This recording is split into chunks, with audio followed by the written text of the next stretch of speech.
Hello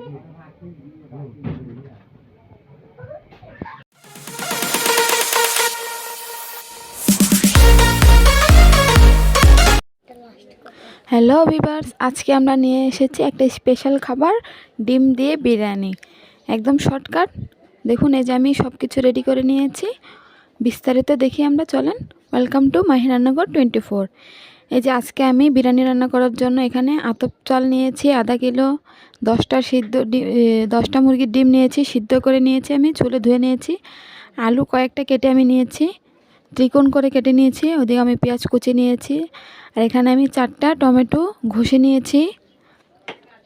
এই যে এবার আমি এগুলা ভেজে নিব। এই যে আমি আধা চামচ করে হলুদের গুঁড়া, আধা চামচ করে লবণ দিয়ে ভালো মতন মেখে নিয়েছি। আর এই যে আমি এখানে তেল দিয়ে দিচ্ছি, এখানে আমি সয়াবিন তেল দিচ্ছি। এই তেলটা আমি ভালো মতন একদম গরম করে এবার আমি ডিমটা লাল লাল করে ভেজে নিব। যে আমি এক এক করে সব ডিমগুলো দিয়ে দিচ্ছি।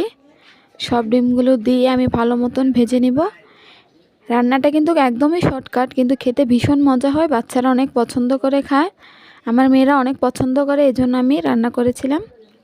আপনারা এভাবে রান্না করে খেয়ে দেখতে পারেন, অনেক মজা লাগবে আর সময় অনেক কম লাগে। এই যে দেখুন, আমি একদম লাল লাল করে ভেজে নিয়েছি ডিমগুলো। এবার আমি ডিমগুলো সব তুলে নিচ্ছি। আমি সব ডিমগুলো তুলে নিচ্ছি। ডিমগুলো একবারে লাল লাল করে আমি ভেজে নিয়েছি। এবার আমি ওই তেলের মধ্যে আমি পেঁয়াজ আলুটা দিয়ে ভালো মতন আলুটা, এই যে আমার সব ভাজা হয়ে গেছে। ডিমটা আমার একদম ভাজা করা হয়ে গেছে। এই যে দেখুন, এবার আমি ওই তেলের মধ্যে আলুগুলো দিয়ে আলুটা ভালো মতন ভেজে নিব। এই যে আমি সব আলুগুলো দিয়ে দিচ্ছি। আমি এখানে আধা কিলোর থেকে একটু কম আলু নিয়েছি। আলুটা আমি একদম লাল লাল করে ভেজে নিব। এভাবে বিরিয়ানির মধ্যে ভাজা করে দিলে ভীষণ মজা হয় খেতে। এই যে এভাবে আলুটা ভেজে বিরিয়ানি বা যে কোনো তরকারির মধ্যে দিলে ভীষণ মজা হয় খেতে, একদম আলুটা সফট হয়ে যায়। এই যে আমি একদম লাল করে ভেজে নিয়েছি, প্রায় 5 থেকে 8 মিনিটের মতন আমি ভাজা করেছিলাম। এই যে আমার ভাজা হয়ে গেছে, দোনোটা রেডি। এই যে দেখুন, আমার ডিম ভাজা আলু ভাজা হয়ে গেছে। এই যে আমি ভাজা করে নিয়েছি, আমি থালার মতো সবগুলো নিয়ে নিয়েছি। এবার আমি রান্নাটা করে নিব। আমি যে ওই তেলের মধ্যে 2টা তেজপাতা দিয়ে দিয়েছি। 2টা তেজপাতা দিয়ে এবার পরিমাণ মতন এই যে একটু তেজপাতাটা একটু ভেজে নেব।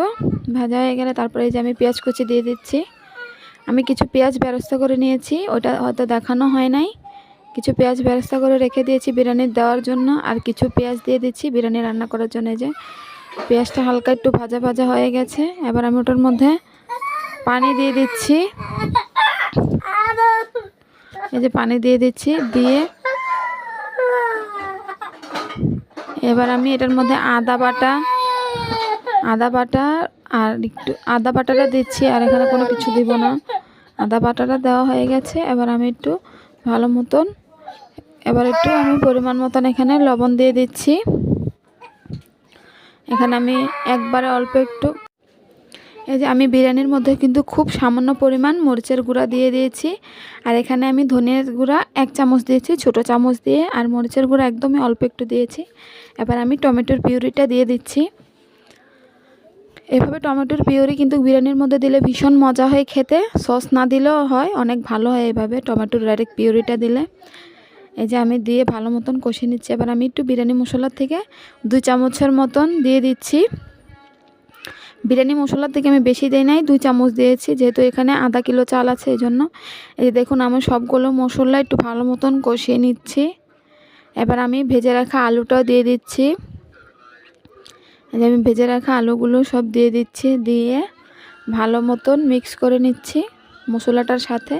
এই দেখুন, আমার একদম ভাজা ভাজা হয়ে গেছে, আর পানি নাই। এবার আমি ধুয়ে রাখা চালটা দিয়ে দিচ্ছি। চালটা একদম ঝরঝরা হয়ে গেছে, ধুয়ে অনেকক্ষণ রেখে দিয়েছিলাম। এবার ভালো মতন আমি মিক্স করে নিব। যেহেতু আমি এখানে অল্প একটু বিরিয়ানি রান্না করছি, এই জন্য আমি কড়াইয়ের মধ্যে রান্নাটা করে নিচ্ছি, আর অন্য কিছু নিলাম না। এই যে আমি ভালো মতন চালটা ভেজে নিচ্ছি। এই দেখুন, চালটা একদম ভালো মতন ভাজা ভাজা করে নিচ্ছি।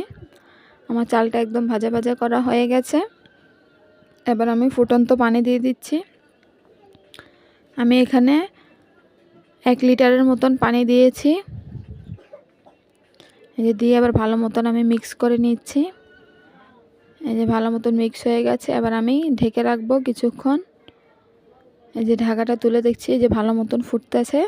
এবার আমি আরেকটু নাড়াচাড়া করে চুলাটা কমিয়ে রেখে দিব সিদ্ধ হওয়ার জন্য। এই যে আমি ভালো মতন মিক্স করে নিয়েছি। এবার আবার আমি ঢেকে দিব কিছুক্ষণ সিদ্ধ হওয়ার জন্য ভালো মতন।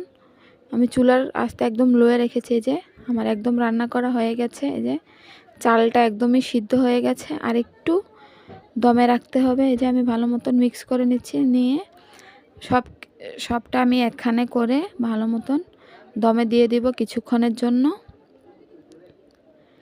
এভাবে প্লিজ আপনারা একবার ট্রাই করবেন ডিম বিরিয়ানিটা, দেখবেন বাচ্চারা অনেক পছন্দ করে এভাবে ডিম বিরিয়ানিটা রান্না করলে। যে আমি সব ডিমগুলো সাজিয়ে দিয়ে দিচ্ছি। প্লিজ আমাদের চ্যানেলটা সাবস্ক্রাইব করবেন, আমাদের পাশে থাকবেন। এই যে আমি সব ডিমগুলো সাজিয়ে দিয়ে দিচ্ছি। আমি এখানে কিন্তু কাঁচামরিচ দেই নাই, যেহেতু আমার মেয়েরা বায়না করেছিল বিরিয়ানি খাবে, এই জন্য তাদের জন্য আমি কাঁচামরিচটা দেই নাই।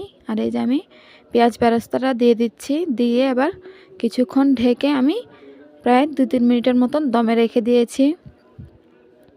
এই দেখুন আমার দমে দেওয়া হয়ে গেছে, একদম বিরিয়ানি হয়ে গেছে, একদম ঝরঝরা হয়েছিল। যে অনেক মজা হয়েছিল খেতে, আমরা সবাই বাচ্চাদের সাথে আমরা সবাই খেয়েছিলাম। এই যে দেখুন আমার রান্না প্রায় শেষ। আপনারা এভাবে ট্রাই করবেন, অনেক মজা হয়েছিল। দেখুন বিরিয়ানিটা অনেক লোভনীয় লাগতেছে, খেতে কিন্তু অনেক মজা হয়েছিল। আপনারা একবার ট্রাই করে দেখবেন, ডিম বিরিয়ানিটা অনেক মজা হয়। এই যে দেখুন